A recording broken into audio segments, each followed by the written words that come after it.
Hola, ¿qué tal amigos de YouTube? Feliz Navidad, 18 de diciembre de 2021. Y bueno, pues el día de hoy vamos a hacer el unboxing o destapado de una lavadora marca Mirage de 22 kilogramos. Y bueno, les comento que esto es nuevo, no es nada utilizado. Bueno, viene esta parrilla de plástico que aún no hemos descubierto dónde va, si va en la parte de abajo, en la parte de arriba o para qué es. Como ven, viene su plástico protector, que es unicel. Y bueno, pues vamos a sacar el unicel. Ok. Y por aquí tenemos la lavadora. Esto normalmente se saca hacia arriba, así que pues con una sola mano es complicado, ¿no? Pero ahí vamos. A ver, lo que voy a hacer es jalarlo. Ok, vamos a sacarlo. Ahí vamos. Ok.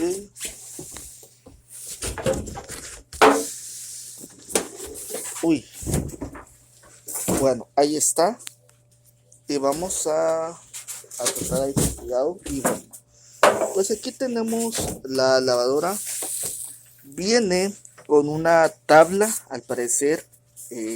Normalmente, bueno, yo pensé que eran dos tablas, pero no, viene con una nada más. Y bueno, pues aquí la tenemos, es color blanco de 22 kilogramos, cortina grande. ¿Mande? Ok. Bueno, vamos a tratar de grabar esta parte, la parte frontal. Y como ven, viene muy bien empaquetada. Y de hecho esta lavadora es la segunda vez que se compra, ya que la primera vez, bueno, pues venía con algún defecto ya de fábrica. Y bueno, pues aquí estamos viendo que viene totalmente empaquetada. Y bueno, es una sensación increíble poderle quitar los plásticos. De verdad es increíble, es genial.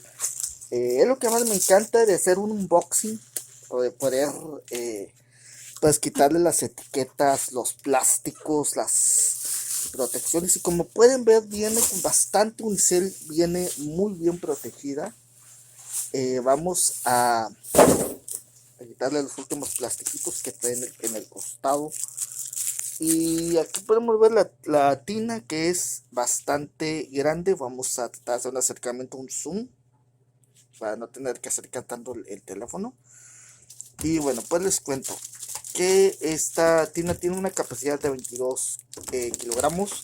Viene accesorios incluidos, que en este caso vamos a poder visualizar, que es un tubo que es el desagüe, una manguera del desagüe que es bastante grande, que bueno, normalmente todas son así de este tamaño por lo general. Vamos a ponerla aquí en un costado donde no nos moleste. Viene su respectivo pues manual. Uy, un segundo, que me va a. Y viene lo que viene siendo esta manguera, que es para agua caliente, me parece, y la de agua fría que viene por este lado. Aquí la tenemos, amigos y amigas. Y tenemos pues algunos de estos accesorios que son como para sujetar las mangueras, ya sea de agua fría y la agua caliente. Y viene su respectivo manual, en el cual nos explica las operaciones o uso de esta lavadora, lo cual, amigos y amigas, les recomiendo siempre que compren un aparato electrónico, siempre revisen el manual, léanlo antes de echar a funcionar cualquier aparato. Es mi recomendación para evitar dañarlo y bueno, pues se queden ahora sí que sin sus aparatos, ¿no? Vamos a checar lo que es la parte frontal. Haré un zoom, un acercamiento. Ok. Y aquí tenemos lo que es el panel frontal. Ok, aquí está el panel frontal. Excelente. Y bueno, pues ya para finalizar, les cuento que pues esta lavadora se compró en tiendas Coppel aquí en la ciudad de San Fernando, Tamaulipas. Y como les había dicho al inicio del video, es la segunda compra que se hace, ya que la primera pues Desafortunadamente traía unas fallas de fábrica, lo cual Coppel no resolvió rápidamente el problema, lo hizo muy rápido lo que es el resolver el problema, ya que solo tardó una semana en darnos una respuesta. Y como la lavadora primera que se compró pues venía con ese defecto de fábrica, se nos cambió por una nueva. Como ustedes pudieron ver, venía dentro de su caja, no es usada, lo cual bueno, agradecemos a tiendas Coppel por la respuesta inmediata a lo que viene siendo a la solución de este problema. Así que amigos, así me despido, deseándoles una feliz Navidad y un feliz 2022. Saludos y hasta la próxima.